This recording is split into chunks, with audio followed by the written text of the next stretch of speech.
কখনো কি আল্লাহর প্রেমে পড়েছেন? কোনো এক বিকেলে আকাশের দিকে তাকিয়ে মুগ্ধ হয়ে নিজেকে প্রশ্ন করেছেন, আল্লাহ কি আমাকে এখন দেখছেন? কোনো এক গভীর রাতে সবার ঘুমিয়ে থাকার মুহূর্তে হঠাৎ ঘুম ভেঙে গিয়ে সেজদায় মুখ রেখে ডেকে উঠেছেন, আল্লাহ আপনি আছেন তো? কখনো কি কান্না ভেজা কণ্ঠে বলেছেন, আল্লাহ দয়া করে আমাকে ছেড়ে দেবেন না, পৃথিবীর সবাই ছেড়ে দিলেও আপনি যেন না ছাড়েন। আমার কিছু চাই না, শুধু আপনিই থাকুন, আপনি থাকলেই চলে, আপনার দয়া যেন না হারাই। আপনি ছাড়া আমার আর কেউ নেই, আর কাউকে দরকারও নেই। যদি কখনো এসব মুহূর্ত আপনার জীবনে আসে আর সেসব কথায় একটুও ব্যাকুলতা থাকে, তবে আপনি পৃথিবীর সবচেয়ে ভাগ্যবান মানুষদের একজন। কারণ মোনাজাত মানেই শুধু চাইতে হবে এমন নয়, কখনো কখনো আল্লাহকে শুধু ভালোবেসে ডাকতে হয়। কোনো চাওয়া নেই, অভিযোগ নেই, শুধু প্রেম আছে। মন খুলে বলা, আল্লাহ আমি আপনাকে ভালোবাসি।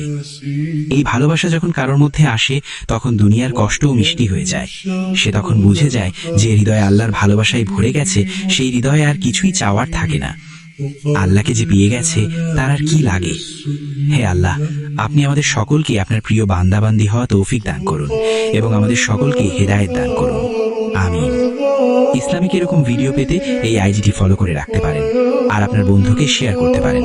হয়তোবা এই শেয়ারের কারণে আপনার বন্ধুরও আল্লাহর প্রতি ভালোবাসা আগের থেকে বেড়ে যেতে পারে এবং আল্লাহর দ্বীনের দিকে ফিরে আসতে পারে।